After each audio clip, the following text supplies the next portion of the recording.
Welcome Kabira classes all of you. Good afternoon सबको।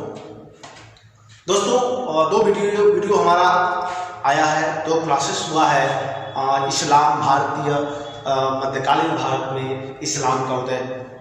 बिना कुछ भूमिका के हम आज अगला टॉपिक शुरू करेंगे और इस टॉपिक में जो बहुत महत्वपूर्ण टॉपिक हुआ, आप अंत तक इस टॉपिक को देखिए और देखने के बाद आप समझ जाएंगे कि कितना इम्पोर्टेंट टॉपिक है किसी भी एग्जाम के लिए, चाहे वो ऑनर्स का हो या वह कॉम्पिटिशन का हो या किसी भी एनी टाइप का एग्जाम। इसके लिए बहुत इम्पोर्टेंट टॉपिक है, वह टॉपिक है जजिया। ध्यान दीजिए, जो लोग वीडियो को देख रहे हैं बहुत शालीनता पूर्वक और बहुत ध्यान से इस वीडियो को देखें, क्योंकि जो टॉपिक हम लाए हैं आज, जिस टॉपिक पे चर्चा करने जा रहे हैं, यह टॉपिक हर व्यू से उतना ही इम्पोर्टेंट है जितना इम्पोर्टेंट आप दूसरे टॉपिक को देते हैं। इसीलिए बच्चे ध्यान दें, जजिया है क्या, आखिर जजिया नाम ही क्यों पड़ा इसका। सबसे पहले ध्यान दीजिए, जजिया वह कर है जो इस्लामिक राज्य में रहने वाला वह गैर मुस्लिम लोग जो इस्लामिक राज्य में रहते हैं, तो उस राज्य में रहने के लिए उनको एक कर देना होता था। उस कर का नाम था जजिया, और वह कर चुकता करने के बाद वह व्यक्ति स्वतंत्रता पूर्वक उस इस्लामिक राज्य में अपना क्रियाकलाप, अपने दैनिक कार्य, वह अपना जीवन का निर्वाह बहुत स्वतंत्रता पूर्वक कर सकता था उस राज्य में। लेकिन उस राज्य में उसको यह कर देना पड़ता था अगर इस्लामिक राज्य में उसको रहना है तो। यह हम इसको बहुत बाउंडर बना नहीं दे सकते, क्योंकि हम देखते हैं, सबसे बड़ी बात यह है कि हम यह देखते हैं कि दक्षिण भारत में एक गढ़वाल राज्य था, वह हिंदुओं का राज्य था। लेकिन उस गढ़वाल राज्य में भी उस राज्य का शासक एक तुरुस्क दंड नामक कर लेता था। वह किससे लेता था तुरुस्क दंड नामक वह कर गैर हिंदू से लेता था, अर्थात मुसलमानों से लेता था। क्योंकि वह तुरुस्क दंड का मतलब यह है कि उस हिंदू राज्य में रहने के लिए उस मुस्लिम व्यक्ति को इस प्रकार के कर को अदा करना होता था। वही था तुरुस्क दंड। तो हम देखते हैं यह जजिया और वह तुरुस्क दंड दोनों लगभग समान है, क्योंकि जजिया भी इस्लामिक राज्य में रहने के लिए हमें कर देना पड़ता था, गैर मुस्लिमों को देना पड़ता था, और तुरुस्क दंड भी देना पड़ता था, यह गैर हिंदुओं को देना पड़ता था। अर्थात गढ़वालों में मुस्लिमों को देना होता था और मुस्लिम राज्य में रहने के लिए हिंदुओं को देना पड़ता था। यही था जजिया। और सबसे बड़ी बात है, हम देखते हैं कि यह जो जजिया कर है, यह जजिया कर सबसे पहले, चूंकि जो कमीशन की बात आती है, कमीशन में पूछता है, उसके विरुद्ध से चल रहे हैं कि इस जजिया में, ध्यान दीजिएगा, कि इस जजिया कर में सबसे पहले किस सम्राट ने, किस शासक ने जजिया को लगाया था, इसमें हमें ध्यान देना होगा।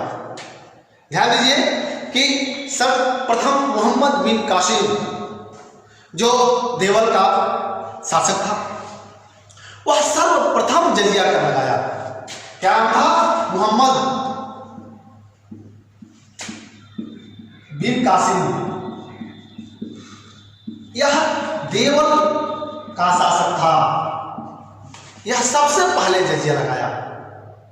देवल का शासक होने के नाते यही से जजिया शुरू होता है, क्योंकि वो कहा कि हमारे राज्य में रहने वाले वह सभी गैर मुस्लिम लोग जो हमारे राज्य में रहते हैं, उनको स्वतंत्रता पूर्वक अपने कार्य को करने के लिए उनको एक कर देना होगा, इसका नाम हुआ जजिया। और दूसरी बात ध्यान दीजिए कि यह कर गैर मुसलमानों से लिया जाता था, हिंदुओं से लिया जाता था, लेकिन हिंदू में भी कि वह लोग वंचित थे, वह इसमें एक बिरादरी वंचित था। अर्थात हिंदू में ब्राह्मण इस जज से वंचित रहते, इस जजिया कर से वंचित रहते थे, उनको जजिया कर नहीं देना पड़ता था। इसी को देखते हुए जब दिल्ली सल्तनत में एक शासक आया फिरोज तुगलक, फिरोज तुगलक जैसे ही गद्दी पर बैठा तो इस जजिया कर को भू राजस्व कर से अलग कर दिया, पृथक कर दिया।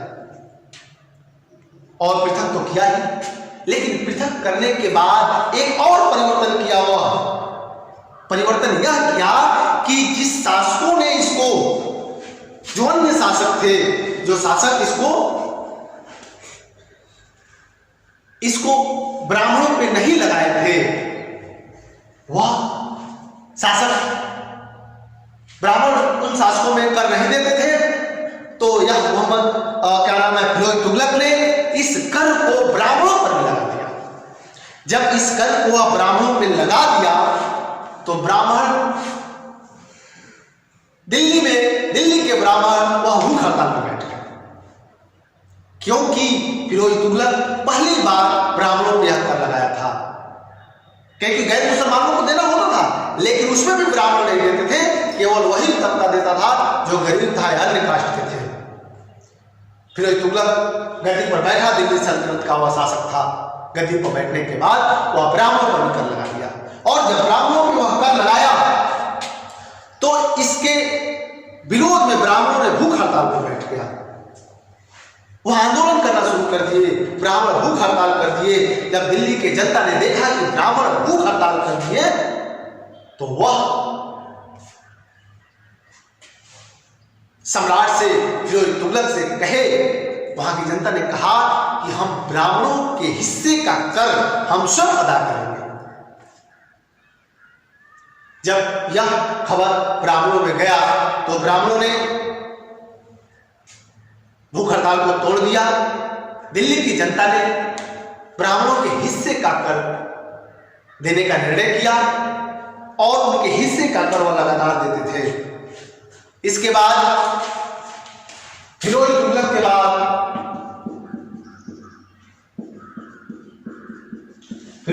के बाद आते हैं सिकंदर।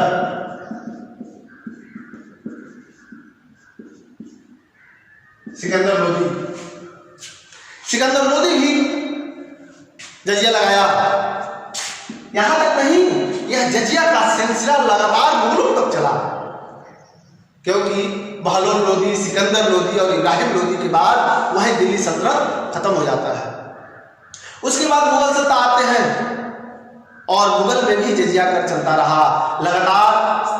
सिकंदर लोदी के बाद अन्य लोगों ने भी जजिया कर लगाया। कश्मीर में सर्वप्रथम जजिया सिकंदर शाह ने लगाया था।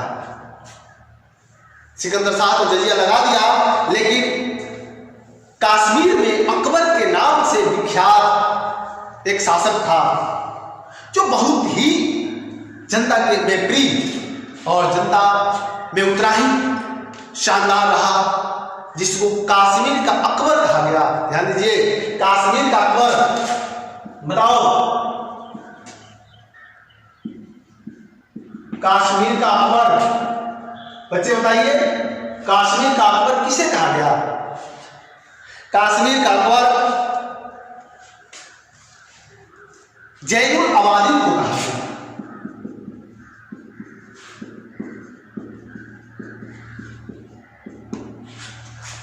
इन्हें कश्मीर का अकबर कहा गया। एग्जाम युवा पॉइंट से बहुत इंपॉर्टेंट है यह कश्मीर का अकबर। यह कई दफा एसएससी, सीजीएल, यूपीपीसीएस तमाम छोटे बड़े परीक्षाओं में इस तरह के क्वेश्चन आते रहते हैं, इसलिए आप ध्यान दीजिए और इसको नोट भी कहीं ना कहीं नोट कर लीजिए।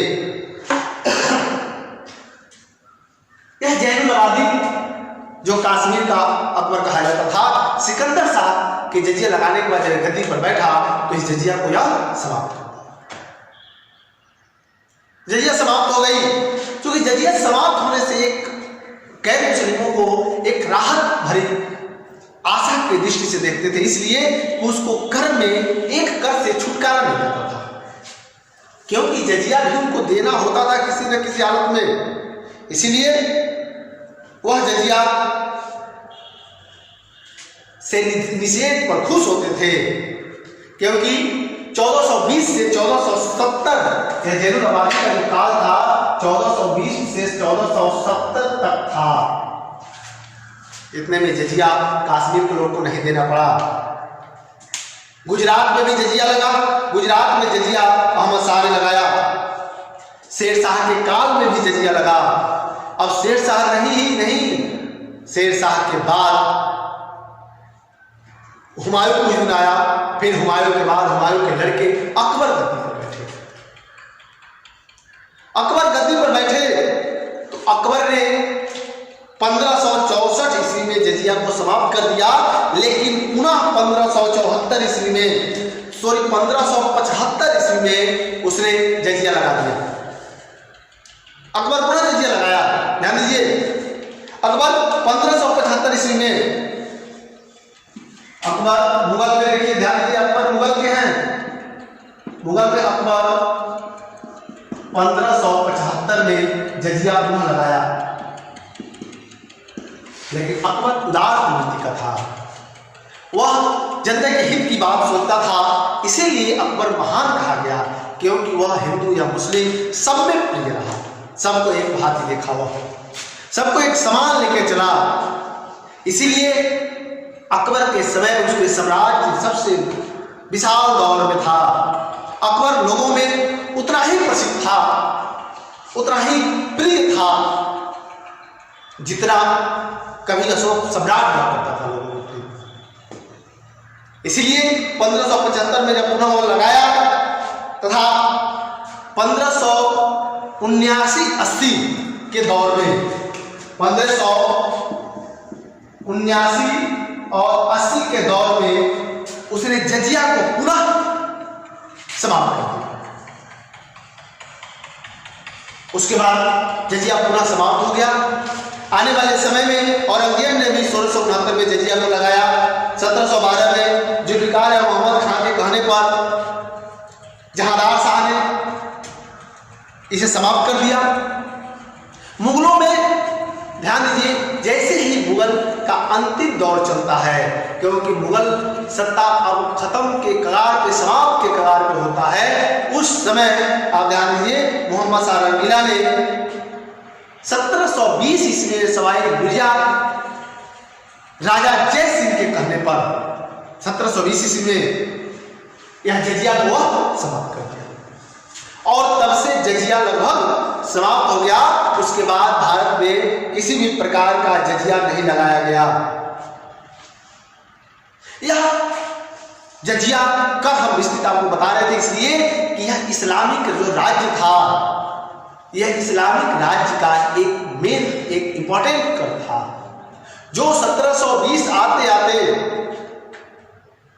मोहम्मद शाह रंगीला के द्वारा जजिया को समाप्त कर दिया गया। यह था जजिया। इसके कुछ यह पॉइंट थे। अगर बीए पार्ट 1, पार्ट 2, पार्ट 3 में इसमें टिप्पणी लिखने के लिए आता है जजिया, तो जजिया में अगर टिप्पणी लिखना है तो आप बहुत आसान है टिप्पणी लिखना। इसमें एक सिंपल 2 लाइन लिख दीजिएगा कि इस्लामिक राज्य में केवल मुसलमान ही रहते थे, अन्य किसी भी बिरादर या धर्म को मानने वाले लोग अगर वह इस्लामिक राज्य में रहने की इच्छुक हैं तो वह जजिया चुकता करके उस राज्य में रह सकते हैं।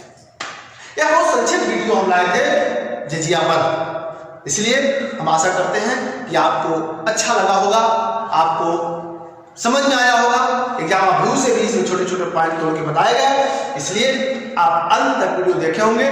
तो हमारे वीडियो को सब्सक्राइब कर दीजिए, लाइक कर दीजिए, कि आने वाले अगर अगला वीडियो हम डालें तो आपके पास पुनः शीघ्रता से पहुंच जाए।